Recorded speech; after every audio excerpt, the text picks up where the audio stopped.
Hi everyone, let's go over my bullish and bearish Elliott Wave scenarios on Bitcoin, starting on the medium time frame with the bullish scenario where we're looking for a 5-wave impulsive structure to the upside, currently working on a wave 4, before then a wave 5 to the upside, which has to be an impulsive structure in 5 waves towards that 50k area.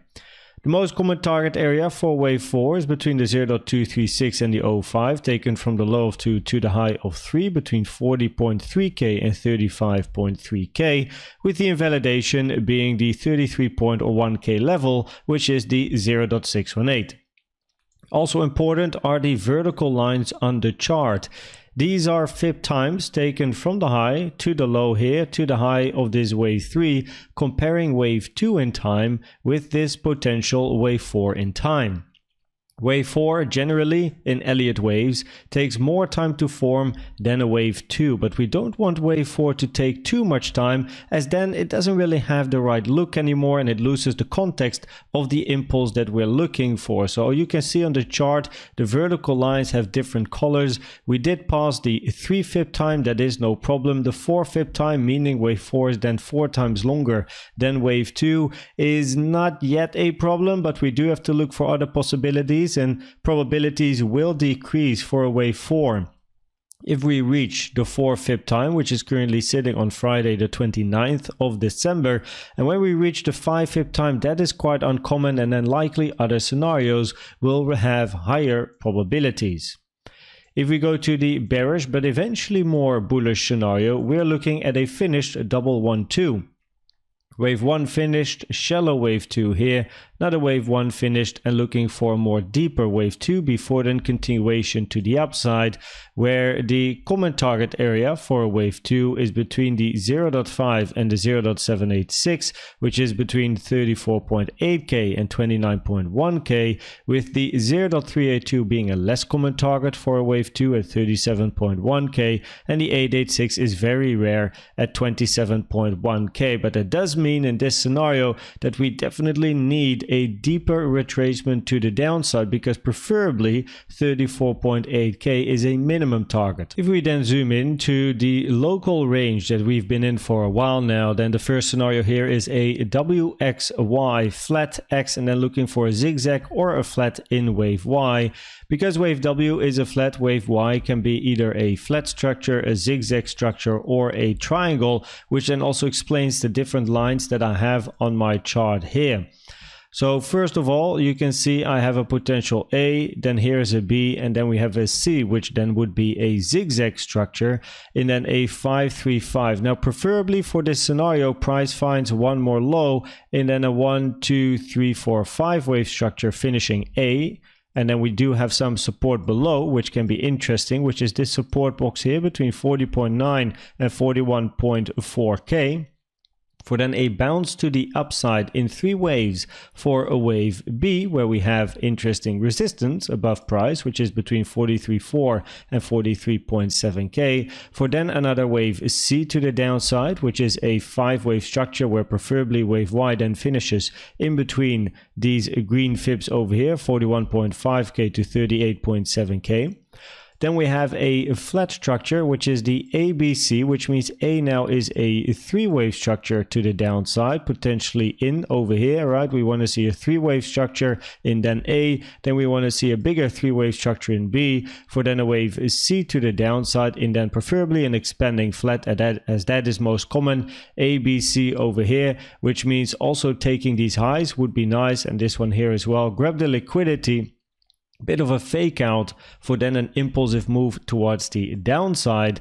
And I also have a line continuing to the upside, bullish continuation. And the reason why this is now on my chart is because of time. If you take a fib time from the beginning to the end of W to the high of this wave X over here, then wave Y is now, or at least this structure here so far, is longer than the 0.618 fib time of wave W. So there is the potential that if this becomes a 3-wave zigzag structure finished here or finishing soon, that if price is moving to the upside, we might actually already continue a move towards the upside, right? The only thing is we did not actually hit the 0.618. we just missed out on hitting the 0.618, and this green target area, the 0.618 to the 1.236, taken from the high of W to the low of W to the high of X, is the common target area for a wave Y, and most commonly is the 1 to the 1.236. Now below this range we do have some support as well, which is the yellow box here between 38.6 and 39k, and above the range the yellow box here 45.2 to 46k. The second scenario here is this zigzag to the downside, where we're then looking for a 5, a 3, and then a 5 wave move to the downside in wave C, where your most common target area is between the 1 and the 1.236, taken from the high to the low of A to the high of B, which is between 40k and 38.9k, which is also nicely in confluence with this yellow target box over here. The main reason I'm talking about a zigzag over here and then a 535 is because of this wave B, because the alternative would be a flat structure in a 3-wave A, 3-wave B, and then a 5-wave C to the downside, where wave B did retrace 90% of wave A, so that would be valid. The only issue we have in that scenario is that if you want to count a wave B that ends at this wick over here, probabilities are quite high for this to be a potential flat. Now it's not a nice flat, right? Wave B did not hit the 0.9 Fibonacci taken from the low to the high of A, which usually is a minimum target for a wave B, and then a 3, 3, and then a 5-wave structure here to the upside. But a wave B flat in a bigger flat structure really lowers the probabilities that you're in a bigger flat structure, which then increases the probabilities of a 535 zigzag, which I have on my chart. However, when you count this as a 535 zigzag, this has to be the high of this whole impulsive move towards the upside, and this is then your wave A, right? But that means that this has to be an impulse as well, because you want to finish a wave 5 at this particular high. So if this is somehow a low time frame 4 and then you need a 5, right? This has to be an impulsive structure, but on the lower time frames as well, it's incredibly difficult to count anything impulsive here if you go to the 15-minute or the 5-minute, and the probabilities increase. This is a 3-wave structure here instead of a 5-wave structure.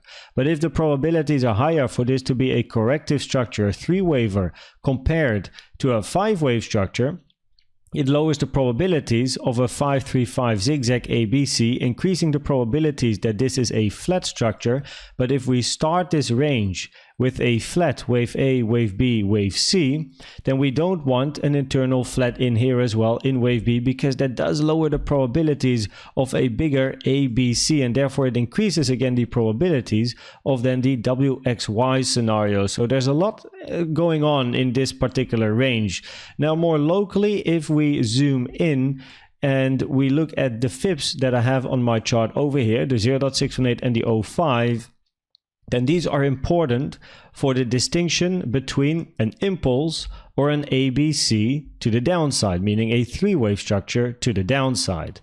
In this scenario, you could count this as an ABC over here to the downside, where if we are looking for price to move up, you want to see the 0.618 hit if you're looking for a 3-wave structure, which is at 42.9k. The main reason is the volume and what we know about impulses. Because if we're looking for an impulse to the downside and then a 1, 2, 3, eventually a 4 and a 5, then a wave 4 should not go to the 0.618, which would be an invalidation. However, this low here at the moment has the highest amount of volume, which is wave 3 behavior. So preferably in an impulse, you're going to see a wave 4, another wave 5 to the downside, on lower volume, right? But if price is moving too high and reaches the 0.618, it lowers the probabilities that this move to the upside is a wave 4, lowering the probabilities of an impulse, increasing the probabilities this is a 3-wave structure in an ABC, which then increases the probabilities again of a WXY in then a flat structure here, ABC, because we're looking for a 3, 3, 5, or for the bullish continuation to the upside.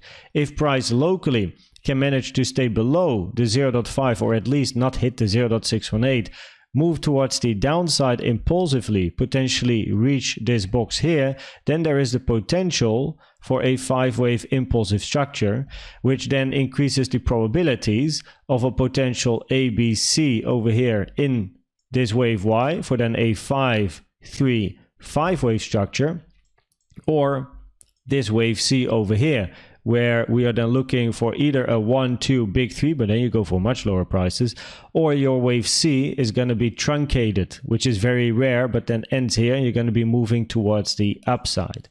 Now, if we look in this range over here, then we have been talking about these support levels. We had a daily over here, acted shortly as support, but then price fell to the downside, but that's absolutely fine. Value area low over here as well with the low taken, so a little bit of liquidity. Price finding a bit of support. This was the next support level over here. You can see that above price now we have a daily 43.5k point of control, 43.6k, another daily 44k. So this is an important resistance area for price, which also explains my target box that I have over here. And to the downside we have a daily and a daily naked point of control between 41k, 41.4k, and of course we then have the two highs over here and the two lows over here. Always interesting to keep an eye on the highs and the lows in a range because of potential swing failure patterns, meaning you take the liquidity, close above and then move up, or you grab the liquidity, close below and you move to the downside. When we look at these CVD divergences, so far still bullish CVD divergences on most of the time frames. Here bigger bullish CVD divergences where the target is these highs. Here locally also bullish CVD divergence, target is this high. And then locally we also here have some bullish CVD divergence on the 15-minute, higher low on price, lower low on the CVD. The target would then be this high over here. And at the moment there are no bearish CVD divergences. Also here we don't have a lower high on price and a higher high on blue or a higher high on yellow at the moment. So yeah, only bullish CVD divergences to be seen, and we'll see if these can play out. So if we then look at the probabilities of the different scenarios, then on the medium time frame generally we are still looking for price to move to higher levels, where currently the higher probability scenario is the bullish scenario, where we're looking for a 4 and then a wave 5. If price continues ranging here for a longer period of time, then I will be looking for a higher degree medium time frame bullish scenario, which is this one over here, where we are then looking for a bigger wave 4, so a bigger wave 3, bigger wave 4 before then a 5 to the upside, right? And only the second scenario here would be currently the double 1-2, 1-2, and then continuation up. And locally in this range here, currently the probabilities are higher for the WXY scenario from an Elliott Wave point of view, where we are eventually looking for a bit of a bounce back towards the upside, either one more low to reach the target box, then a 3-wave structure up in a potential ABC here, or we're looking for a flat, but eventually looking for a bit of a bounce. But generally, right, this is important, generally we are still looking for lower prices. The 0.618 has not yet been hit. We have a target box just below as well. Wave C of course has a target all the way down here, also still wave Y as well, by the way. But generally these scenarios also lead to lower prices, right? The only one that doesn't would be this continuation, but that has the lowest probability at the moment. WXY here, where we still expect eventually lower prices, but a bit of a bounce at least, currently has the higher probability. Then we have this where the wave is C to the downside, that is on number 2, but as explained, not really the preferred scenario at the moment, but we do keep it on the chart. And of course, if price continues falling, right, like if there's no proof of support, because we want to see proof of support, if price keeps falling and there's no proof of support, we're simply going to look for lower. And then on 3 is the bullish continuation. I hope this video was helpful or valuable to you. Please check out the most recent educational video I've made about the best trading indicator you can use in my opinion, which is the CVD. And for now, thanks for watching and subscribing, and I'd like to see you at the next one. Bye bye.